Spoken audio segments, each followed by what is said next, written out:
Renewed tension between Tajikistan and Kyrgyzstan. Both sides blame each other for the latest border flare-up. But what's caused this latest round of fighting, and is it likely to be resolved soon? This is Inside Story.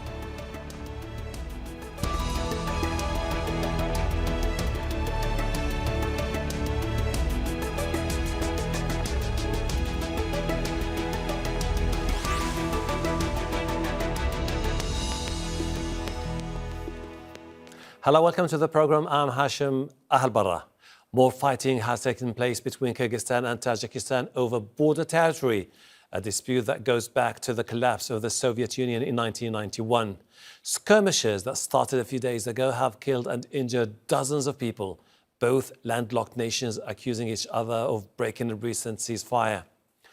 Conflicts over the poorly demarcated border are frequent, and many are concerned there could be an all-out war. The UN Secretary General Antonio Guterres called on all sides to de-escalate tension through dialogue. A large stretch of the border is unmarked, fueling disputes over water and land. Several rounds of talks over the years have failed. On Saturday, Kyrgyz President Sardar Japarov cut short his trip to Uzbekistan to hold an emergency meeting with the Kyrgyz Security Council. There was a shootout at the border. We believe this is a provocation. The shooting was carried out by the armed forces and border guards of Tajikistan. Our border guards fought back. The Tajik Interior Ministry has also claimed several civilians were killed in the fighting, and on Sunday the Kremlin released the statement. Vladimir Putin called on the parties to prevent further escalation and take steps to resolve the situation as soon as possible by exclusively peaceful political and diplomatic means. More than a third of the length of the border between the former Soviet states is disputed. Tajik forces attacked the southern regional Kyrgyz capital Basklan on Friday and accused Kyrgyz forces of destroying a mosque and residential buildings. Kyrgyzstan says it evacuated more than 100,000 people from the area. A ceasefire was agreed on Saturday, but remains fragile. A dispute last year over a water reservoir led to intense fighting that killed dozens of people. Moscow has offered to mediate between the two countries. It has close ties with both Tajikistan and Kyrgyzstan that host Russian military bases.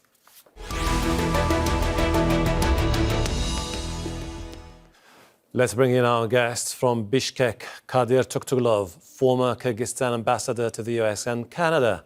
From Ahelbarra, Dagestan, is Sergei Markov, the director of the Institute of Political Studies in Moscow and a former member of the Russian parliament. From Prague, Bruce Pannier is a journalist who specializes in Central Asia. Welcome to the program. Kadyr, what has triggered the latest escalation on the border between Kyrgyzstan and Tajikistan? Well, definitely one of the main reasons is the unresolved border delimitation process. We still have to complete almost 50% of our border delimitation with Tajikistan. And this fighting that took place was the deadliest between Kyrgyzstan and Tajikistan, with military servicemen of Tajikistan going into the territory of Kyrgyzstan.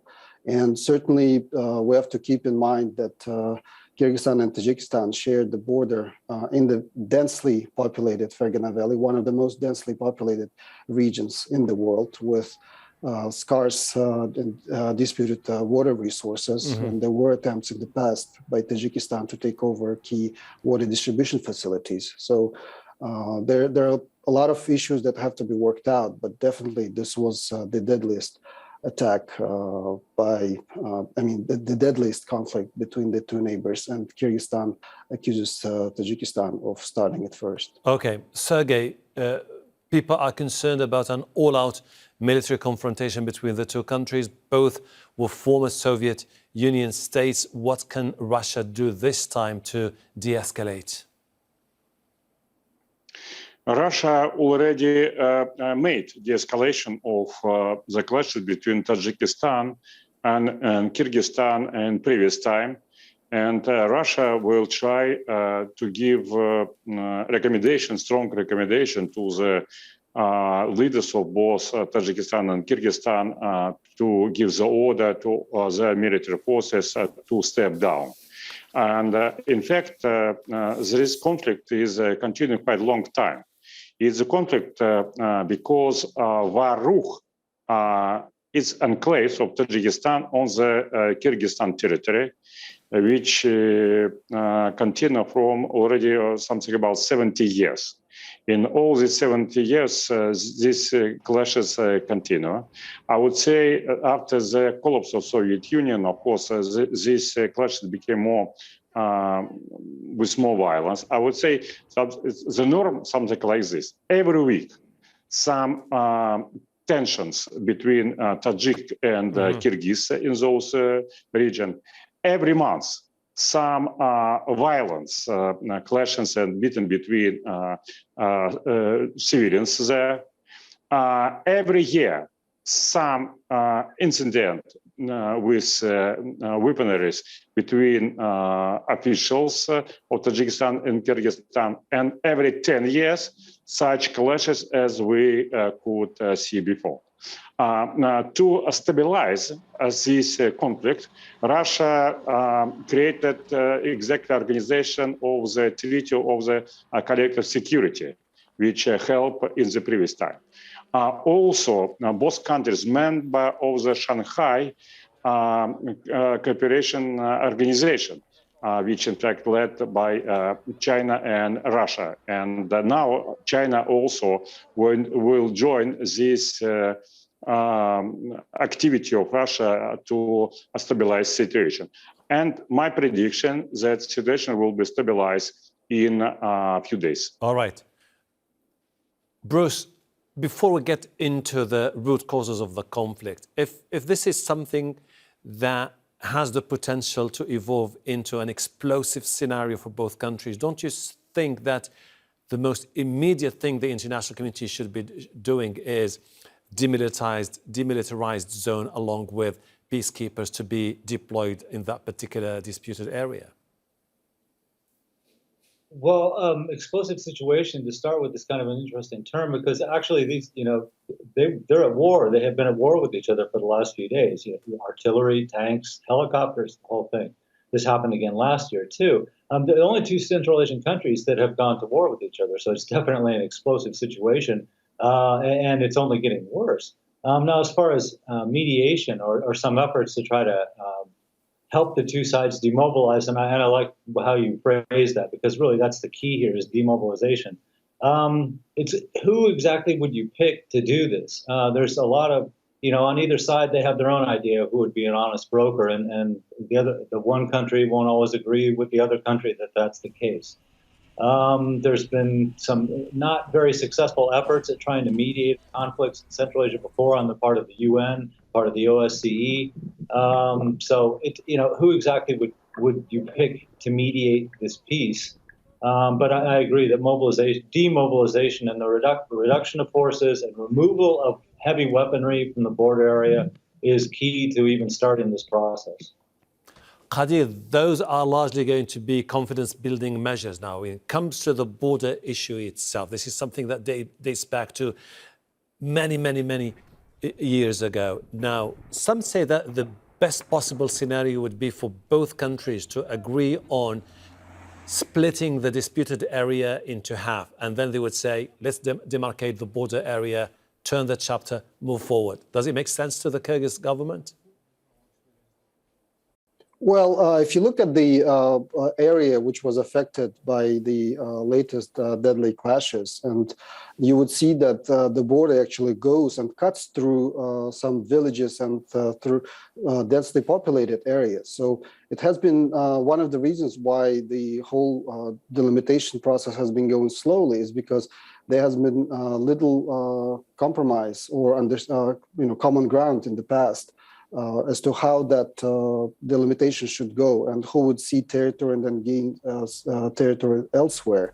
So the confidence-building measures should be taking place, and both countries have been working on that. But the biggest, I would like to address previous speakers' comments. The failure of the two organizations, of which both Kyrgyzstan and Tajikistan are members of, to actually provide enough mechanisms and confidence-building measures so that such deadly attacks and conflicts do not take place. It's pretty disappointing. I mean, you have Tajikistan and Kyrgyzstan as members of the Collective Security Treaty Organization, but still they go at each other. And we do have to make sure that countries actually find compromise and find common ground so that this delimitation process is completed and concluded as soon as possible. Otherwise, such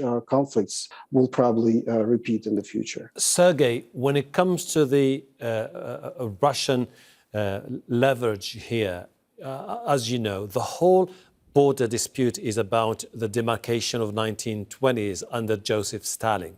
But when it comes to the practicalities of it, each has its own interpretation. The Kyrgyz rely on a certain maps. The Tajiks have their own maps. What do you think should Russia do in practical terms to address the issue of that particular disputed area? I think Russia, first of all, needs to have some kind of psychological negotiation with both leaders, because it's not only specific problems on the ground, but also it's problems of the conflict of psychologists, leadership, and so on. And so to have quiet negotiation with both leaders with respect to them, it's an important part of those negotiations. Also, I want to discuss with both the moderator and our Kyrgyz friends, these problems come not from 20s of Joseph Stalin. It's come from the 50s when the water channel had been created. And also, it's impossible, I think, to have delimitation of the border there because delimitation will almost happen. But situation is there because it's enclave in Varukh. It's made situation very complicated. For example, last military clashes happened because one woman, I even don't remember that it was Tajik or Kyrgyz woman, but she constructed just the fence on the territory which is prohibited to have any economic activity. Mm-hmm. So a delimitation, it's not enough. Mm-hmm. It should be some kind of joint maybe management of those areas. And also this conflict comes because Kyrgyz leaders suggested to Tajikistan a few months ago some kind of final solution of those conflicts by exchanging of the territories. But Tajik leaders was fully disagree with this suggestion, and they offended this style of Kyrgyzstan suggestion.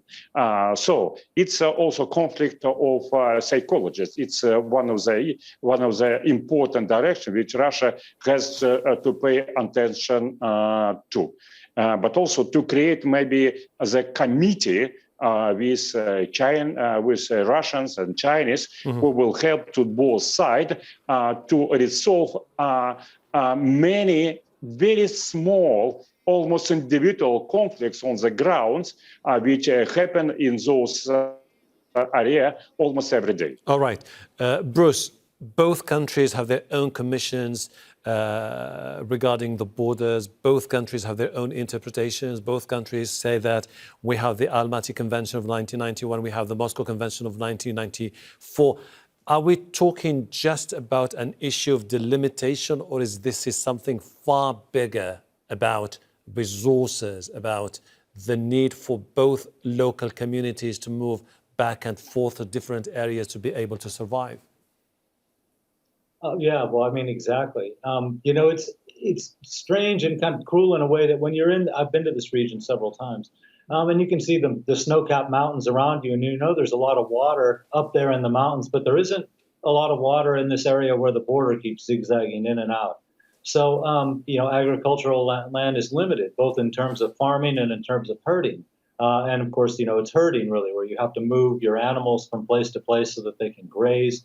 These are really, this is the core importance for these people out there. These things have to be there. They have to have water for their crops. They have to have grazing land for their animals, or the people themselves will die. So yes, it's hard to, it's hard to guard that or figure out a way that you can find a compromise for that, because people are naturally going to let their animals eat grass where there's grass. Maybe that's disputed ground. I don't know. Maybe they can let them go onto the territory of the adjacent state while no one's looking. Maybe they think they can divert water toward their own field when no one's looking. So it's certainly primary importance. It's an agriculturally based community on either side of the border. Kadyr, when you look at the case of Kyrgyzstan, for example, you have the nomads who say that the border delimitation was never fair, and therefore the local communities were suffered a lot, that it's absolutely their legitimate right to cross into areas inside Tajikistan to be able to look after their livestock. At the same time, they say there's another issue, which is the water channels. We don't really feel like it's evenly distributed between both countries.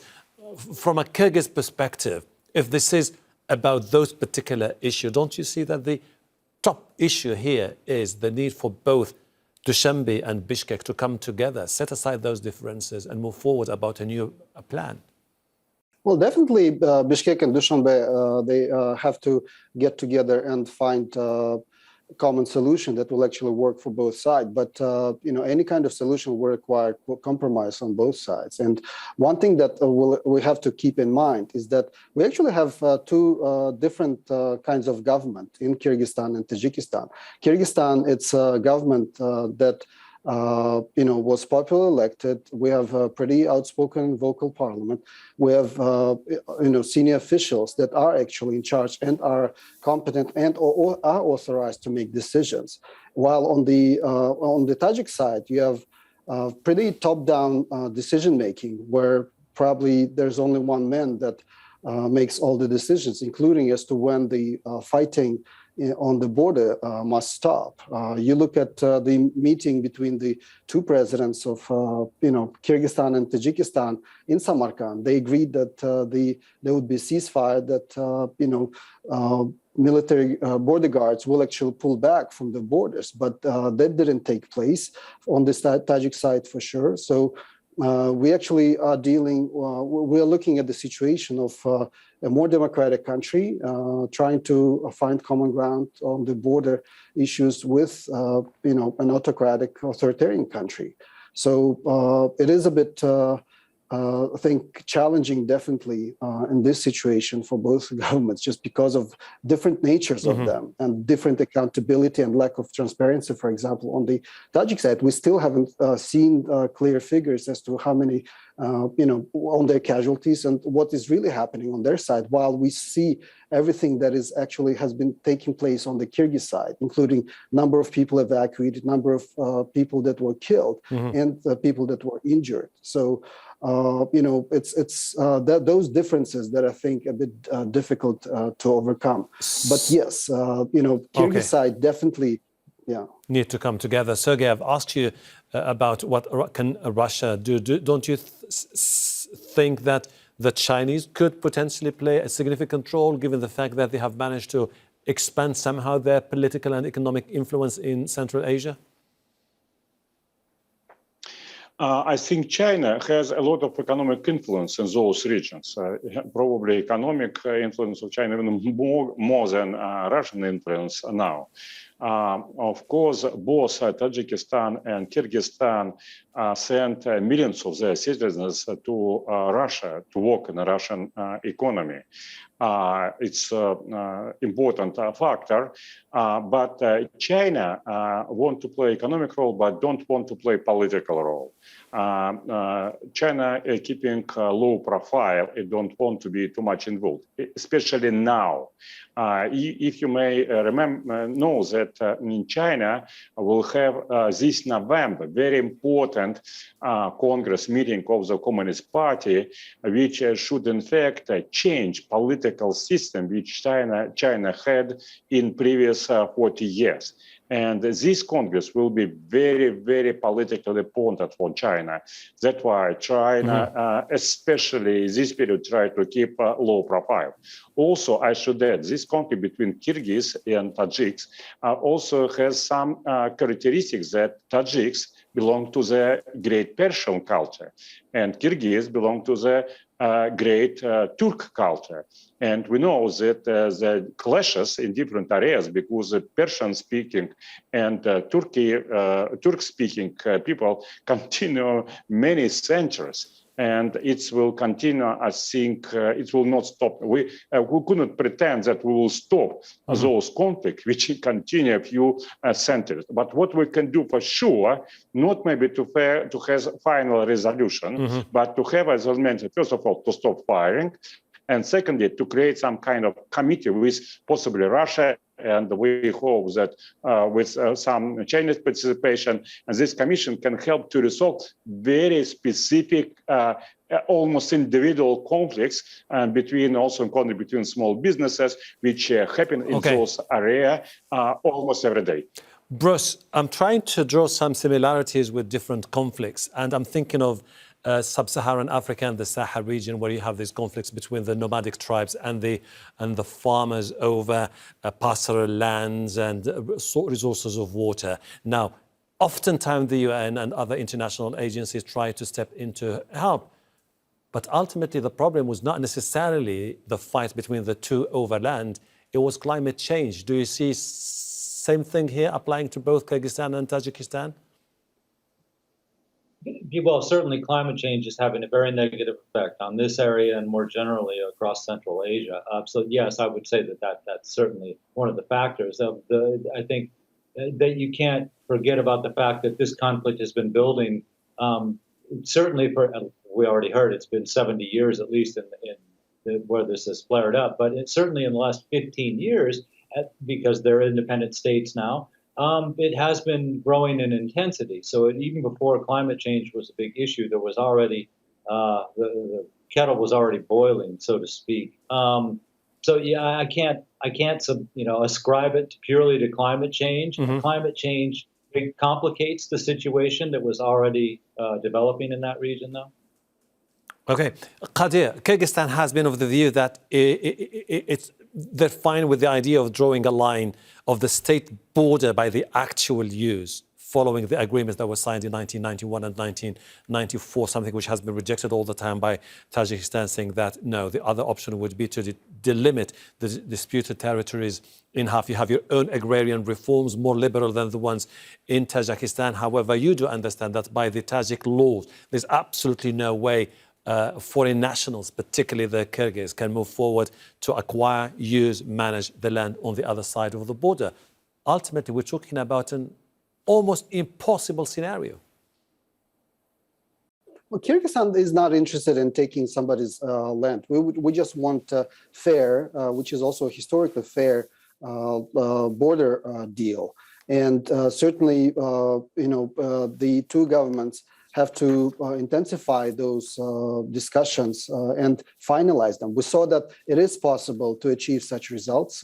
Kyrgyzstan and Uzbekistan, for example, when new President Mirziyoyev came into power, the two countries moved very, very fast to actually finalize the border delimitation and demarcation process between the two countries within very short period of time. It was pretty record pace, I believe, and we were hoping that this result would encourage such process with Tajikistan, but that hasn't happened. And we believe that the problem is actually with the top leadership of Tajikistan are not willing to make compromises. Well, unfortunately, we'll have to leave it there.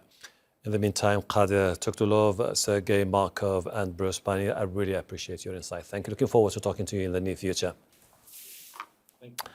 And thank you too for watching. You can see the program again anytime by visiting our website, aljazeera.com. For further discussion, go to our Facebook page.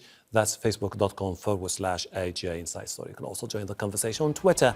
Our handle is @AJ Inside Story. From me, Hashem, Ahelbarra, and the entire team here in Doha.